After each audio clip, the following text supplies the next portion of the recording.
नमस्कार दोस्तों, स्वागत है आपका एक बार फिर से आपके अपने YouTube चैनल कंपटीशन प्रिपरेशन पे। आई होप आप सारे बहुत अच्छे होंगे, सुंदर होंगे, स्वस्थ होंगे और पढ़ाई कर रहे होंगे। ठीक है, वीडियो लाइक नहीं कर रहे हैं तो कर रहे होंगे, मतलब आगे करेंगे। इस वीडियो में हम SSC CGL 2022 के 6 दिसंबर सेकेंड शिफ्ट के मैथ्स का सलूशन करने वाले 25 प्रश्न हैं और आराम से उड़ा के करेंगे, कोई दिक्कत नहीं होगी। सबको सारे प्रश्न समझ में आने हैं तो टेंशन ना लेना, वो फटाफट एक काम आपको करना है, लाइक कर लेना है। ठीक है, तो चलो स्टार्ट करते हैं। लाइक कर दिया हो तो ठीक है, और टेलीग्राम चैनल ज्वाइन कर लेना। ठीक है, तो चलो पहले प्रश्न में क्या कहा गया, how many circles can be drawn that passes through two fixed point. हमेशा समझना, मैंने ये स्टार बैच में बहुत डिटेल से कराया। पहले देखो, एक पॉइंट से एक पॉइंट से कितने सर्कल जा सकते हैं। आपने कहा एक सर्कल ये गया, मान लो ये पॉइंट है, ये पॉइंट है। ठीक है, इससे कितने सर्कल जा सकते हैं। ये बड़ा सा पॉइंट मैंने बना दिया, एक सर्कल ये गया, एक सर्कल ये गया, एक सर्कल ये गया, एक सर्कल ये गया, एक सर्कल ये गया, एक सर्कल ये गया, एक सर्कल ये गया। एक बिंदु से कितने सर्कल जा सकते हैं, इनफाइनाइट, अनंत सर्कल एक बिंदु से होकर जा सकते हैं। दो बिंदुओं से, ये बिंदु एक है, ये बिंदु एक है, दो बिंदु से कितने सर्कल जा सकते हैं। आपने कहा दो बिंदु से, देखो एक सर्कल ये चला गया, एक सर्कल मान लो ये चला गया, एक सर्कल मान लो ये चला गया, एक सर्कल मान लो ऐसा था, ये लो ऐसे चला गया, मतलब ये सब सर्कल। तो दो बिंदु से कितने सर्कल जा सकते हैं, इनफाइनाइट। यानी एक बिंदु या दो बिंदु से कितने, एक पॉइंट या दो पॉइंट से कितने सर्कल जा सकते हैं, इनफाइनाइट। लेकिन अगर हम बात करें एक बिंदु ये है, एक बिंदु ये है और एक बिंदु ये, तीन बिंदु से कितने सर्कल जा सकते हैं। तो हमेशा याद रखना, तीन बिंदु, अगर कोई तीन दिए गए बिंदु हैं तो उनसे हमेशा एक ही सर्कल पास हो सकता है। हमेशा याद रखना कि तीन बिंदु अगर दे दिए गए तो उनसे हमेशा एक ही सर्कल पास हो सकता है। तो दो बिंदु से इनफाइनाइट, एक बिंदु से इनफाइनाइट, लेकिन अगर तीन बिंदु दे दिए जाए तो उससे हमेशा एक सर्कल पास हो। मीन प्रोपोर्शन है, मीन प्रोपोर्शन ए और बी का अगर पूछा जाए तो ए इंटू बी का रूट होता है। तो 12.8 और 64.8 का कितना हो जाएगा, 12.8। इसमें एक काम करो, 0.8 से डिवाइड कर दो, तो ये 16 लिखा हुआ है गुणे 0.8, इसको भी 0.8 से गुणा कर दो, मतलब डिवाइड कर दो, तो लिखा हुआ है 81 गुणे 0.8। अब 16 का वर्गमूल 4, 81 का 9 और 0.8 का स्क्वायर यानी 0.8 भी आ जाएगा। तो 4 8 32, 32 9 288, यानी कि एक अंक बाद 10 बोलो, ये आपका मीन प्रोपोर्शन हो जाएगा। कॉट ए बराबर 15/8, tan ए कितना हो जाएगा 8/15। tan 2a का फॉर्मूला क्या होता है, 2 tan a upon 1 minus tan square. अगर 1 प्लस tan स्क्वायर हो जाता तो sin 2a का फॉर्मूला हो जाता। तो 2 tan a यानी 2 गुणे 8/15 माइनस 1 माइनस 64/225, 16/15 ऊपर हो गया, नीचे 225 में से 64 जाएगा, 161/225। 15 से 225 कटेगा, ये 15, 15 गुणे 16 240 और बटे 161 आपका उत्तर। ये फॉर्मूला याद रखना। जो टेबल है ये आपको दिखाता है कि person participating in 6 different state, JKLM and P state है जिसमें कितने पर्सन पार्टिसिपेट करते हैं किसी पर्टिकुलर एक्टिविटी में। अगर number of person participating in survey from L is what percent number of persons जो J से पास होते, 500 250 500 200 का कितना परसेंट है, आप कहेंगे 2.5 गुना, यानी कि 2.5 इंटू 100% यानी 250%। टेम्परेचर दिया गया अलग अलग दिनों का, कहा what is difference between temperature recorded on Monday and Tuesday together और फ्राइडे और सैटरडे टुगेदर, मंडे और ट्यूसडे को और फ्राइडे और सैटरडे को। तो 25 55 80 20 45 65, डिफरेंस 15 डिग्री। कहा गया ये किस इंटीजर से डिविजिबल है। देखो 3 पावर 50 लिखा है, लिख दो ऐसे, प्लस 9 पावर 26 लिखा है तो हम इसको लिख सकते हैं 3 के पावर 2 के पावर 26 लिख सकते हैं। 27 पावर 18 यानी 3 के पावर 3 के पावर 18 लिखा हुआ है, लिख सकते हैं। 9 के पावर 28, 3 के पावर 2 के पावर 28 लिख सकते हैं। और 9 के पावर 29 यानी कि 3 के पावर 2 के पावर 29 लिख सकते हैं। आपको एक फॉर्मूला पता होगा कि अगर a के पावर b के पावर c की बात की जाए तो ये कितना होता है, a के पावर b इंटू सी यानी a के पावर बी सी।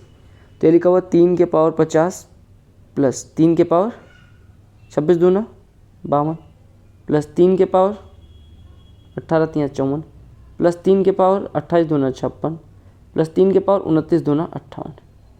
इसमें 3 के पावर 50 कॉमन आ जाएगा, क्यों नहीं आएगा भैया, 3 के पावर 50 कॉमन ले लो।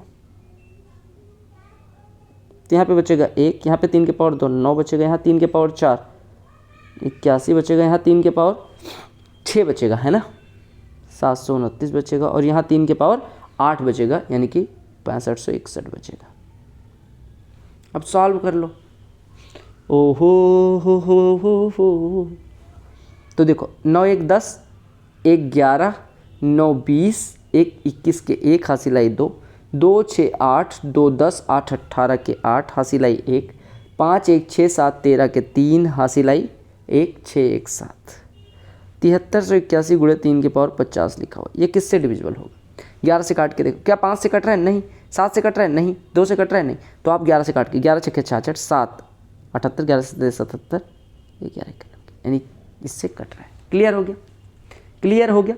या फिर हमेशा याद रखना कि देखो 3 1 प्लस 3 का स्क्वायर प्लस 3 के पावर 4 प्लस 3 के पावर 6 प्लस 3 के पावर 8, तो ये किससे कटेगा? देखो 1 प्लस 3, अब इसका सम अगर निकालना था तो ऐसे भी तो निकाल सकते थे।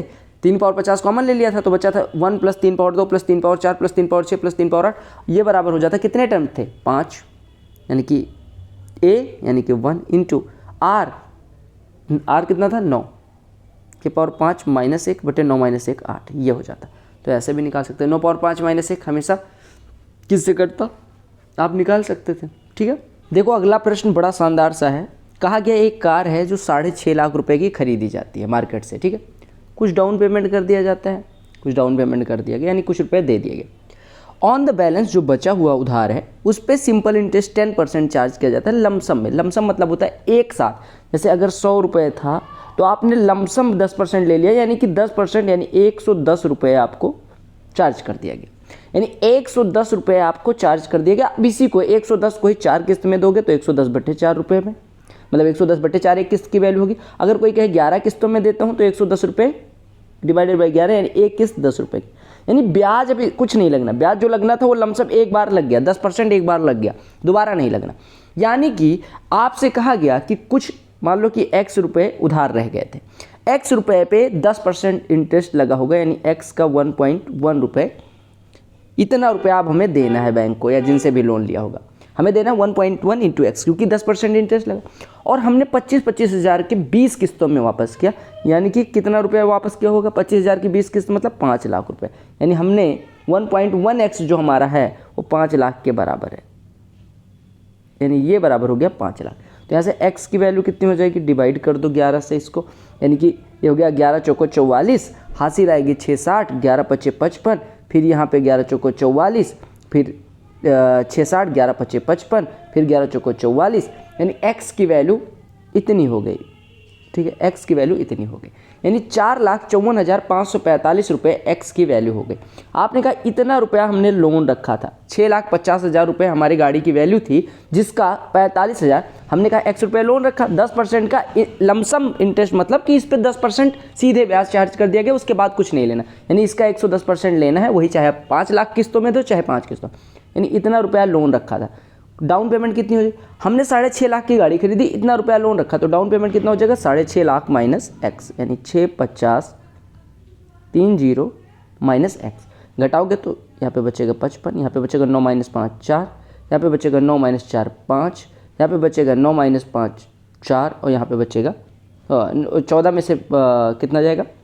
हमने सही घटाया, 14 में से 5 जाएगा, कितना बचेगा? 9, और यहाँ पे बचेगा 5 में से 4 जाएगा 1, यानी 19, मतलब 1,95,455 रुपये हमें डाउन पेमेंट किए थे। समझ है? हमने कहा x रुपये बकाया कर दिए थे, उस पर लमसम, यहाँ पे जो इंपॉर्टेंट चीज़ है वो है लमसम, यानी कि एक मुश्त हमने दे दिए, 10% ब्याज चार्ज कर दिया बैंक ने। हमने कहा 1.1x देना है, यानी 1.1x हमने 25-25 हज़ार की 20 किस्तों में दिया, यानी 5 लाख रुपये। 1.1 बराबर 5 लाख, x बराबर इतना, यानी इतना रुपया बकाया किया था, इतने रुपये की कार थी, तो डाउन पेमेंट कितने की हुई होगी?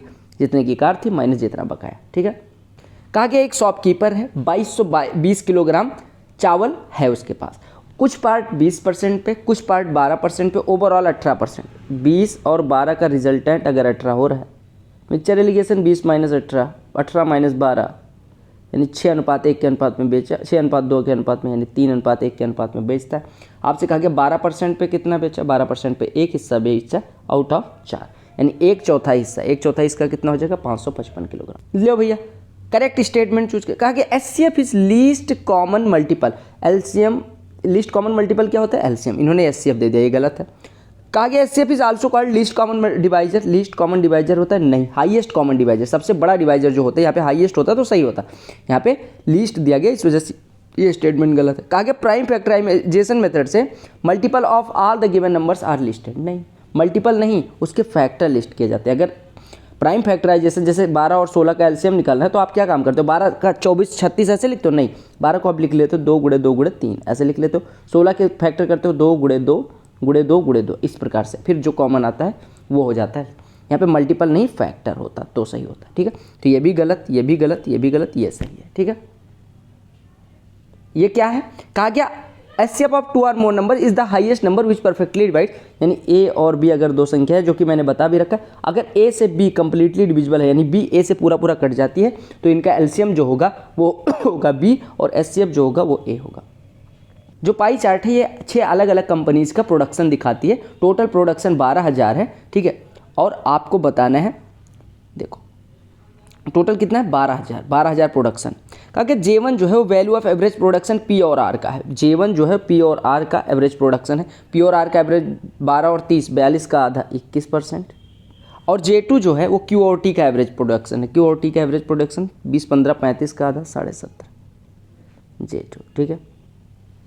तो कहा कि what is J1 minus J2, J1 minus J2 कितना हो जाएगा 3.5%, 12,000 का 3.5% कितना हो जाएगा, 120 से गुणा करो तो 12 × 36 और 60 420 हो जाएगा। देखो a बटे बी धन बी बटे ए बराबर 1, तो आपको a प्लस बी अगर 2 दिया गया है तो a cube plus B cube की वैल्यू बतानी है। देखो यहाँ से अगर सॉल्व करो पहले वाले को तो a² plus b² minus A B बराबर 0 आ गया। देखो सॉल्व करो, a² प्लस b² बटे ए बी बराबर 1, तो ए बी इधर मल्टीप्लाई हो जाएगा, ए बी को फिर लेफ्ट ले आएंगे तो इसकी value, a cube plus B cube का फॉर्मूला होता है a plus B into a² plus A B, sorry A cube plus B cube का फॉर्मूला क्या होता है, A plus B into a² plus b² minus A B, और अगर a² plus b² minus A B 0 है तो पूरा term 0 हो जाएगा। कहा गया कि 3 coconuts are offered free on purchase of 12 coconut, यानी 12 हमने खरीदा तो 3 हमें फ्री दिए गए। तो कहा गया व्हाट इज इफेक्टिव डिस्काउंट, आप हमेशा समझना कि इफेक्टिव डिस्काउंट क्या होता है, 12 खरीदा 3 फ्री, तो जो डिस्काउंट परसेंटेज होता है वो होता है टोटल हमें कितना मिले, टोटल जो हमें मिले कितने मिले, और फ्री वाले और गुणे 100, यानी अगर कुछ खरीदने पे कुछ फ्री मिलते हैं, यानी कि 12 खरीदा तो 3 फ्री मिले, तो टोटल कितने मिले हमें 15, टोटल हमारे हाथ में कितना है 15, कितने फ्री मिले 3, गुणे 100 करना है, 3 × 15 1/5 गुणे 100 यानी 20%। क्लियर हो गया। प्रश्न में क्या कहा गया, एक कंट्री ए है जिसकी पॉपुलेशन P% से घट जाती है, और दूसरी कंट्री बी है जिसकी पॉपुलेशन Q% से घट जाती है 2020 की तुलना में, 2020 टू 2021, 2020 से 2021 में। यानी कि अगर मैं मानूं कि ए की पॉपुलेशन, कुछ भी मान लो, ए की पॉपुलेशन 100 थी और बी की, दोनों की 100 मान के चलो, ठीक है। तो इसकी पॉपुलेशन, ये 2020 की बात हो रही है, तो 2021 में क्या होता है, इसकी भी पॉपुलेशन पी से घट जाती है, इसकी पॉपुलेशन क्यू से घट जाती है, ठीक है। कहा गया here P is greater than Q, यानी कि पी की वैल्यू क्यू से बड़ी। कहा गया एक्स जो है वो रेशियो ऑफ पॉपुलेशन है, यानी एक्स जो है वो है 100/100 इसके लिए, और 100 - p/100 - q इसके लिए। तो कहा गया एक्स की जो वैल्यू है वो 2020 की, तो 2020 में कितनी थी 100/100 यानी कि 1, और इधर कितनी हो गई 100 - p/100 - q। तो कहा गया कितना परसेंट डिक्रीज हुई, तो कितना परसेंट डिक्रीज हुई निकालने के लिए आप कहेंगे पहले 1 थी अभी इतनी हुई, तो डिक्रीज कितना हो जाएगा 1 माइनस इतना बटे 1 गुणे 100। अरे देखो 1 थी, 1 से कोई चीज़ इतनी हो गई तो डिक्रीज कितना हुआ 1। अच्छा अब ये बताओ कि कैसे आपको पता चला कि डिक्रीज ही हुआ है, इंक्रीज नहीं हुआ, क्योंकि पी और क्यू यहाँ पे दिया गया था p ग्रेटर देन क्यू है। इस लाइन का मतलब समझो, p is greater than q, यानी कि p की वैल्यू अगर 20 है तो q की वैल्यू 10 है, तो 20 माइनस 100 में से 20 घटेगा 80, और बटे 100 में से 10 घटेगा 90, 80/90 क्या होगा 1 से छोटा होगा या बड़ा होगा, छोटा होगा। ऐसे p की वैल्यू अगर q से बड़ी है तो 100 - p छोटा होगा 100 - q से। अगर p ग्रेटर देन है q से तो 100 - p कम होगा 100 - q से, और अगर कम में ज़्यादा से भाग करते तो उसकी वैल्यू 1 से कम होगी। पहले x की वैल्यू 1 थी, अब 1 से कम यानी डिक्रीज हुआ, इस वजह से डिक्रीज हुआ। तो हमने कहा परसेंटेज निकालने के लिए, परसेंटेज कैसे निकलेगा, पहले कितनी थी माइनस अब कितनी हुई, बटे में पहले कितनी थी 1 और गुड़े 100, तो 1 से तो कोई मतलब नहीं, यानी गुड़े में 100 लगा देना है बस इसी को सॉल्व कर लो, आपका आंसर। अच्छा प्रश्न था। तो अगर सॉल्व करो 100 minus Q minus 100 plus P, यानी ये पी माइनस क्यू बचेगा बटे 100 माइनस क्यू, देखो इसको सॉल्व, और गुड़े 100 यानी 100 यहाँ लगा दो, तो आपका आंसर आ जाएगा। बोलो क्लियर है। तो इस शिफ्ट को हल्के में ना लेना, बड़ी तगड़ी शिफ्ट है। कहा कि एक कॉर्ड है 40 सेंटीमीटर की, एक सर्कल में ड्रॉ की गई जिसकी लंबाई मतलब जिसकी डायमीटर की लंबाई 50 सेंटीमीटर, ठीक है। एक कॉर्ड ड्रॉ की गई, कॉर्ड की लंबाई 40 सेंटीमीटर, ठीक है। ए भी मान लो कॉर्ड है। कहा कि what is minimum distance of other parallel chord of length 30 centimetre in same circle from 40 centimetre long. अगर मिनिमम डिस्टेंस निकालनी है तो आपको एक ही साइड में बनानी पड़ेगी। एक ही साइड में बनाएंगे तो इधर कहीं बन जाएगी 30 सेंटीमीटर वाली, मान लो सी डी ये है, ठीक है। ये आपका सेंटर है। देखो अगर यहाँ से परपेंडिकुलर ड्रा करें तो यही परपेंडिकुलर इस पर भी हो जाएगा। आपको पता है इसका डायमीटर अगर 50 है तो ये 25 हो गया, ये 25 ये 20, क्योंकि परपेंडिकुलर है तो बाइसेक्ट करेंगे, ये 20 ये 25, तो ये कितना हो जाएगा भैया, ये 25 ये, तो ये 15 हो जाएगा, ठीक है। ये 15, अगर ऐसे यहाँ से देखो ये वाला 25 है, ये वाला कितना है लंबाई, ये 15 है, ये 25 है यानी त्रिज्या 25 है, ये 15 है, तो इसकी लंबाई कितनी हो जाएगी 20। पाइथागोरस लगा देना है, पाइथागोरस थ्योरम। इतना 15 है, पूरा 20 है, तो इनके बीच की दूरी 20 माइनस 15 यानी 5 सेंटीमीटर। देखो 4x² + y² बराबर चले, अब वैल्यू पुट करके भी कर सकते हो, हालांकि मैं ना करता, ठीक है। x बराबर 3 पुट कर देता, y बराबर 2 आ जाता उत्तर। 2x + y का होल स्क्वायर करोगे तो मिलेगा 4x² + y² plus 2 times of 2x into 4y यानी 2 times of 2 into x into Y. और देखो 2x इंटू वाई से कोई मतलब नहीं, हमें x और y की वैल्यू पता है, ये 6 4 6 24 यानी 64 हो गया, इसका स्क्वायर, तो 2x + y कितना हो जाएगा √64 यानी हमें इसका स्क्वायर कर देना है बस। क्या कहा गया, कहा गया पीयूष ने गिटार बेचा अनुज को 16% गेन पे, यानी 100 का खरीदा तो 116 का इनको बेच दिया। अनुज ने मयंक को बेचा 32% गेन पे, 32% मतलब 100 का खरीदा तो 132 का बेच दिया, यानी 116 का 132 यानी 1.32 गुना पे बेच दिया। कहा कि मयंक ने इसके लिए 3828 रुपये पे किए। तो कहा गया कि व्हाट अमाउंट डिड पीयूष पे फॉर द सेम, यानी 100 की वैल्यू निकालनी है। सॉल्व कर लो, इसको काटो 29 से, 29 चौको 29 51 29 92 29 3 87 29 दूना 58, इससे ये कटा 100 हो गया, 1 बराबर 25 आ गया, 1 बराबर 25 हो गया तो 100 बराबर 2500 हो गया। एक आयरन पाइप है, आयरन पाइप कैसे होगा, ऐसे पाइप कह दिया गया तो खोखला मान लेना, ठीक है। कहा गया उसका एक्सटर्नल डायमीटर 20 सेंटीमीटर यानी एक्सटर्नल रेडियस 10 सेंटीमीटर, लेंथ यानी ऊंचाई दे दी गई 12 सेंटीमीटर, थिकनेस जो है यानी कि थिकनेस को हम अगर d से लिखें, d बराबर 1, तो इंटरनल रेडियस कितनी होती है, इंटरनल रेडियस बराबर होती है यानी अंतः त्रिज्या बराबर होती है बाहरी त्रिज्या माइनस थिकनेस यानी 10 माइनस 1 यानी कि 9। तो आपसे कहा गया surface area of the pipe निकालना है। सरफेस एरिया किससे निकलेगा, सरफेस एरिया बराबर होता है 2 ऐसे देखो, सरफेस एरिया होता है 2 खोखले पाइप के लिए 2 pi into pi r plus R into H plus pi r² minus r², ये होता है, ठीक है। तो अगर आप चाहें तो इसको सिंप्लीफाई कर सकते हैं। देखो यहाँ पे 2 पाई इंटू, यहाँ पे हम कॉमन क्या ले सकते हैं, यहाँ पे हम कॉमन ले सकते हैं, ध्यान से देखना। पहले तो इसको किसी को मिटा देते हैं, फॉर्मूला समझना। ये टोटल सरफेस एरिया का फॉर्मूला होता है किसके लिए, पाइप के लिए, किसके लिए, पाइप के लिए कौन से पाइप, खोखले पाइप के लिए। तो यहाँ पे 2 pi into R plus R common ले लो तो बचेगा कितना, h प्लस, यहाँ पे h बचेगा और यहाँ पे कितना बचेगा, r माइनस r, बस इतना बचेगा यानी h प्लस d बचेगा, h प्लस थिकनेस यानी कि h प्लस d बचेगा, बस यही आपका हो जाएगा। तो यहाँ से सॉल्व कर सकते हो। अगर टोटल सरफेस एरिया निकालना है तो इतना होगा, याद रखना, टोटल सरफेस एरिया खोखले पाइप के लिए, खोखले सिलेंडर के लिए इतना, और अगर केवल कर्व सरफेस एरिया पूछा गया तो इतना। तो आप दोनों निकाल दो, पहले आप बताओ इसकी वैल्यू निकालो। तो ये हो गया 2 गुणे पाई, 2 गुणे पाई की वैल्यू 22/7 ले लो, गुणे r r धन r यानी कि 19 और गुणे h धन d यानी 13। सॉल्व कर लो, 2 गुणे 22/7 गुणे 19 गुणे 13, 2 गुणे 22/7 गुणे 19 गुणे 13 करो तो 22 दूना 44 गुणे 19 गुणे 13 कितना होता है 19 गुणे 13 कितना होता है? 260 में से 13 घटाना है, यानी कि 247, और इसको डिवाइड किससे करना है? 7 से। तो आपका आंसर कितना हो जाएगा? 1552.57। यानी आपने कहा कि 44 को गुणा करना है किससे? 247 से, और डिवाइडेड बाई 7 है, ठीक है। तो 44 सत्ते कितना होता है? 7 चौको 28 या 308 हो जाएगा, हासिल आएगी 30, 44 चौको और 176 और 30 206, हासिल आएगी 20, 44 दूना 88, 20 108। इसको 7 से डिवाइड करना है, डिवाइड कर दो, 7 एकम 7, 7 पचे 35, 7 पचे 35, 7 दूनी 14, 4 7 छक 42, यानी कि 7 पचे 35। यही आपका आंसर हो जाएगा। तो ये फॉर्मूला नोट कर लेना, total surface area for hollow cylinder, और ये होता है कर्व सरफेस एरिया, ठीक है। कुछ आदमियों का ग्रुप डिसाइड करता है काम को 6 दिन में, लेकिन 18 आदमी हर दिन काम खत्म छोड़ देते हैं।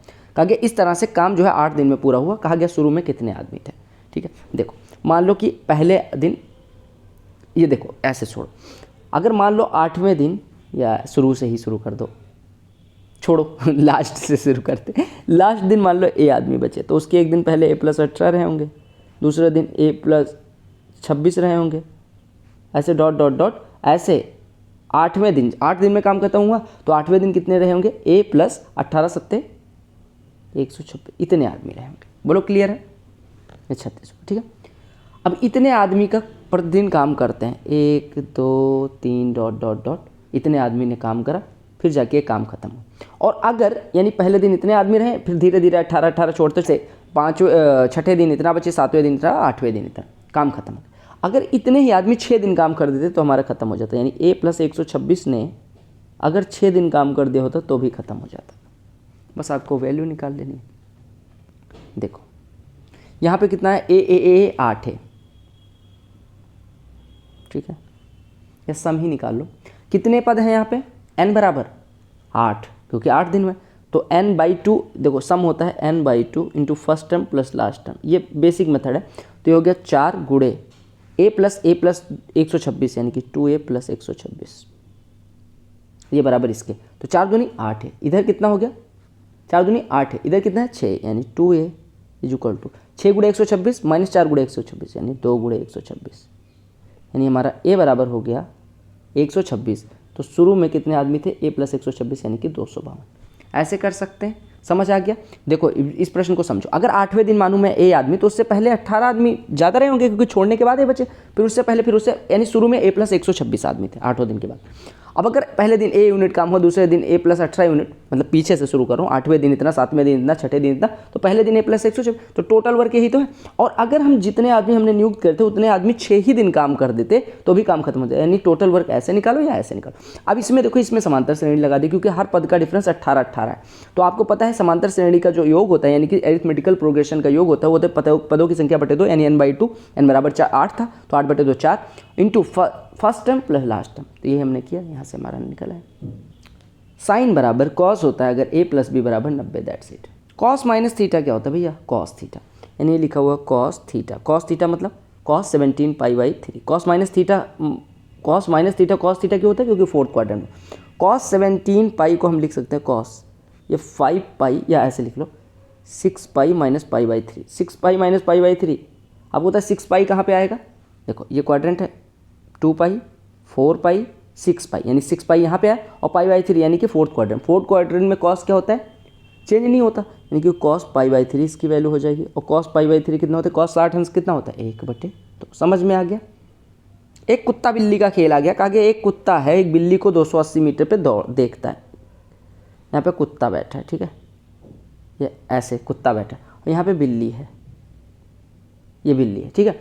कुत्ता बिल्ली को 280 मीटर पे दौड़ता, अब देखता है। अब कहा गया कैट भागना शुरू करती है 10 के स्पीड से, कुत्ता 24 के स्पीड से, कितने टाइम में पकड़ लेगा? देखो 24 की स्पीड इसकी, 10 की, रिलेटिव स्पीड 14 किलोमीटर प्रति घंटे, 280 मीटर ट्रेवल करना, 14 किलोमीटर प्रति घंटे, यानी कि 1 घंटे में 14 किलोमीटर। यानी हम कह सकते हैं कि 6 मिनट में कितना दौड़ता होगा? या ऐसे देखो 6 मिनट में कितना दौड़ेगा? अगर 60 मिनट में 14, तो 6 मिनट में 1.4 किलोमीटर। हमें 1.4 किलोमीटर नहीं, 1400 मीटर का 5वां हिस्सा, तो कितना टाइम लगेगा? अगर इसका 5वां हिस्सा दौड़ना है तो इसका 5वां हिस्सा टाइम भी लगेगा, यानी 6/5 मिनट, यानी 1.2 मिनट लगेगा। कहा गया एक टेंजेंट ड्रॉ की जाती है एक पॉइंट M से एक सर्कल पे जिसका नाम MT हो गया, ये हो गया M बिंदु से ड्रॉ की गई, T पे ड्रॉ की गई, यानी MT हो गया। MT बराबर 12 दिया गया। MAB कोई सेकेंड है, MAB सेकेंड है, सेकेंड मतलब छेदक रेखा, MAB कोई सेकेंड है। कहा गया A और B पे इसको कट करती है। MA बराबर 8 है, AB की लंबाई निकालें। आपको पता है सेकेंड टेंजेंट सेकेंड थ्योरम पढ़ा है कि जो टेंजेंट होता है उसका स्क्वायर, यानी यहाँ से फॉर्मूला मैं लिख दे रहा हूँ, MT स्क्वायर बराबर सेकेंड का बाहरी पार्ट MA गुणे सेकेंड की पूरी लंबाई MB रखो तो, यानी 144 बराबर 8 × 8 + x। 8 से 144 कटेगा, ये 18 हो जाएगा। 8 + x बराबर 18, x बराबर 10। हमेशा ध्यान देना कि p बराबर 7 + 4, अगर इस ऐसी कोई रूट में वैल्यू दी गई, इसका स्क्वायर करो, जो प्राइम क्या बोलते हैं उसको, रेशनल नंबर है। 7 का स्क्वायर 49, 4√3 का स्क्वायर 48, दोनों का डिफरेंस 1। अगर दोनों का डिफरेंस 1 है तो 1/p की वैल्यू कितनी हो जाएगी, इसी का निगेटिव लगा दो, 7 - 4√3। अब p + 1/p निकाल लो, 14 हो जाएगा। p + 1/p 14। अब यहाँ पे डिवाइड कर दो p³ से, तो यहाँ पे आ जाएगा p³, यहाँ पे p प्लस यहाँ पे 1/p प्लस यहाँ पे 1/p³। p + 1/p 14, तो इसकी वैल्यू 14। p³ + 1/p³ कितना हो जाएगा, अगर p + 1/p m हो तो p³ + 1/p³ की वैल्यू कितनी होती है, m³ - 3m। 14 का क्यूब, 14 का क्यूब कितना होता है, 14 का क्यूब बताओ, इतना तो याद होना चाहिए यार, -14 × 3 42। अरे देखो m³ - 3m, तो 14 का क्यूब 2744 - 42 यानी 2702। 2702 में 14 जुड़ेगा, 2716। इक्विलैटरल ट्रायंगल यानी समबाहु त्रिभुज के लिए जो हाइट होती है ना भाई साहब, वो अगर साइड A हो तो उसकी हाइट होती है a × √3/2। ये बराबर दिया गया 7√3, √3 कट गया तो a बराबर 14, साइड हो गया 14। अब साइड 14 हो गया तो उसकी एरिया होती है √3/4 × a² यानी 14 का स्क्वायर 196। 196 4 से कटेगा 49, यानी 49√3। क्लियर भाई साहब, इतना टाइम टेकिंग शिफ्ट पहली शिफ्ट में। क्योंकि पाई चार्ट जो है वो नंबर ऑफ बॉयज़ दिखाता है 8 स्कूल के, टोटल बॉयज़ 8 स्कूल में 12,000 हैं, तो आपको बताना है 12,000 टोटल बॉयज़ हैं, ठीक है, 12,000 टोटल बॉयज़। क्योंकि average number of boys in S1 और S2 में जो बॉयज़ का एवरेज है 31, 7, 38 का आधा 19% हो गया, एवरेज कितना हो गया 19। S6 और S8, S6 है 11, S8 है 15, 11, 15, 26 का आधा 13%। तो कहा गया average number of S1 S2 is what percent of S6 and 19 13 का कितना परसेंट है, तो आप कहेंगे 19/13 × 100 लगा लो। 1900 में 13 से डिवाइड, 13 के नम 13, 6 60, 13 चौको 52, 8 80, 13 6 78, 2 यानी कि 146.1% कह रहा हूँ। तो भैया ये थे 25 प्रश्न जो आपको समझने थे, समझाना था मुझे, मैंने समझा दिया। आपने अगर चैनल को सब्सक्राइब नहीं किया तो यहाँ पे क्लिक करो, सब्सक्राइब कर लो। जिन अगर सब्सक्राइब किया तो नोटिफिकेशन अगर नहीं आता तो बेल आइकन प्रेस कर दो। यहाँ पे प्लेलिस्ट आपको दिख रही होगी, वीडियोस दिख रही होंगी, उस पर क्लिक करके आप डिफरेंट प्लेलिस्ट, डिफरेंट वीडियोस जरूर देखें। बाय बाय, टेक केयर, पढ़ते रहें, लव यू ऑल।